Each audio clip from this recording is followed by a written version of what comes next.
Have you ever wondered who would win? The wisdom of 2,000 years or the power of a modern champion? Marcus Aurelius, emperor and philosopher, master of discipline and unshakable virtue. Carlos Alcaraz, young tennis prodigy, pure energy, relentless ambition, serenity versus storm, reason versus instinct. Come find out. Follow the channel and enjoy the full debate. Marcus Aurelius versus Carlos Alcaraz. In every contest, men believe victory lies in speed, strength, and the applause of the crowd. But I have seen empires rise and fall, and I tell you, the only true contest is within the soul. You may master the racket, the ball, and the court, yet remain a slave to anger, to fear, to ambition. I governed Rome not by chasing cheers, but by restraining desire, mastering the self, and aligning action with virtue. Glory fades, trophies gather dust, records are broken. But character, integrity, justice, and reason, these endure beyond the applause of any stadium. A man who wins matches but loses himself to pride is not victorious. A man who bows to fortune's twists, an injury, a defeat, the fickle praise of fans, becomes its captive. Stoicism teaches, the true strength lies in governing the passions, in greeting triumph and disaster with the same steady heart. You swing your racket with force, I urge you to temper it with wisdom. The cheers of today will one day fall silent, but the discipline of the mind echoes through eternity. Ask yourself, young athlete, are you in control of the game, or is the game in control of you? Marcus Aurelius. I respect your words, but I live in a different kind of arena. My empire is not Rome, it's the tennis court. And there, every second matters. Every heartbeat can decide a match. You say trophies rust, but I feel that every victory tells a story. When I lift a title, it's not just fleeting glory. It's proof that hours of sweat, pain, and sacrifice were worth it. The crowd does not enslave me. The crowd fuels me. Their roar gives me strength when my legs tremble and my mind begins to doubt. I don't fight against my passions. I transform them into power. The nerves before a decisive tiebreak are not my enemy. They're my fire. The fear of losing makes me run faster, strike harder, take risks where others hide.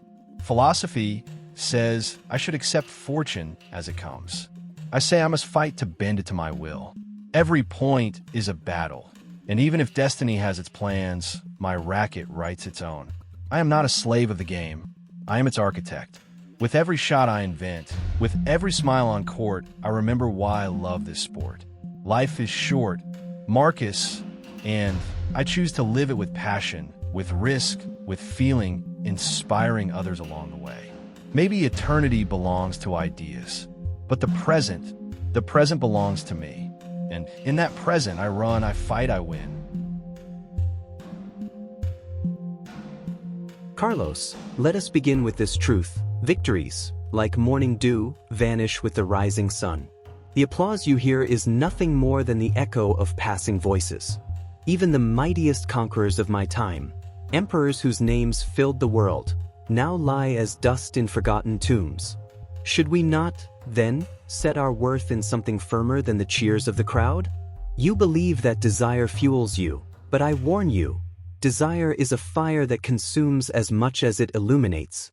One triumph is never enough. The heart cries for another, and then another.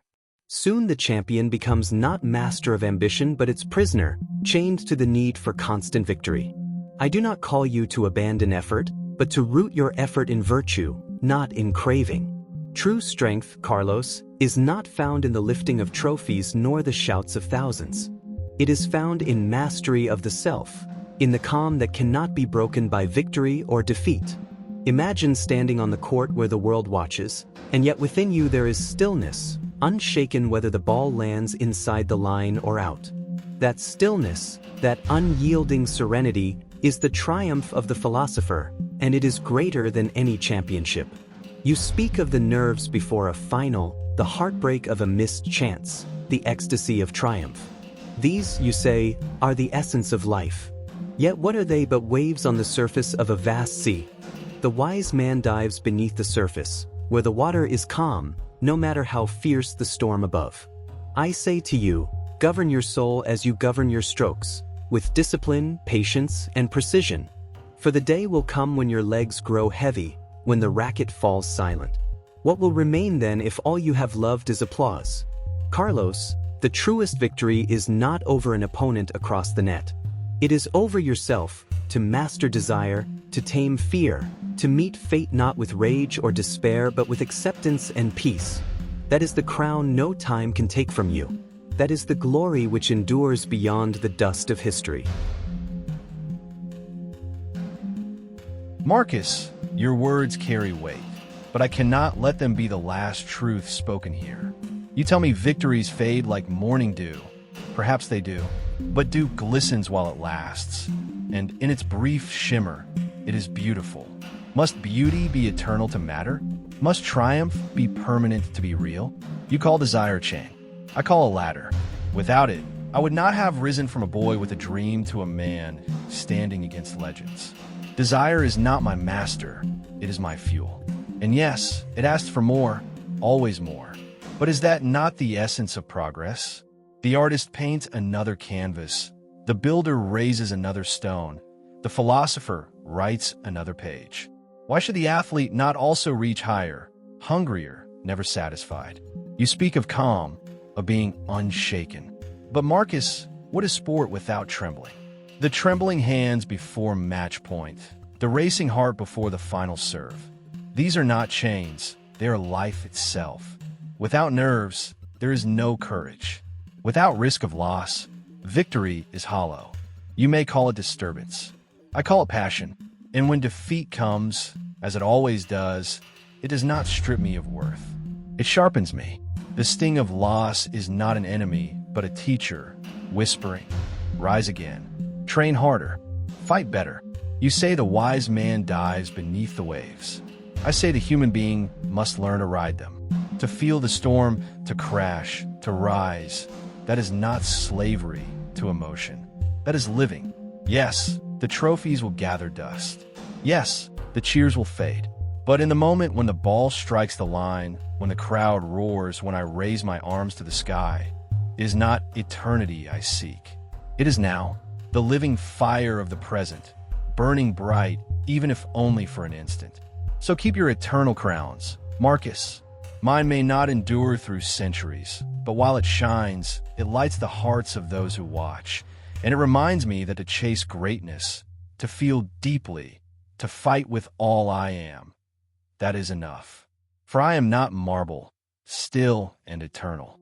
I am flesh, blood, and flame lives by burning. And so, across centuries, the voices of a philosopher and a champion collide. Marcus Aurelius, who preached the calm of the eternal soul, and Carlos Alcaraz, who burns with the fire of fleeting glory. One says, true victory lies in mastery of the self. The other says, victory is to live, to feel, to burn bright, even if only for a moment. Two worlds, two truths. And now the question is yours. Would you rather walk the quiet path of serenity, or run headlong into the storm, heart pounding, chasing the fire of now? Tell us, who won this clash of worlds?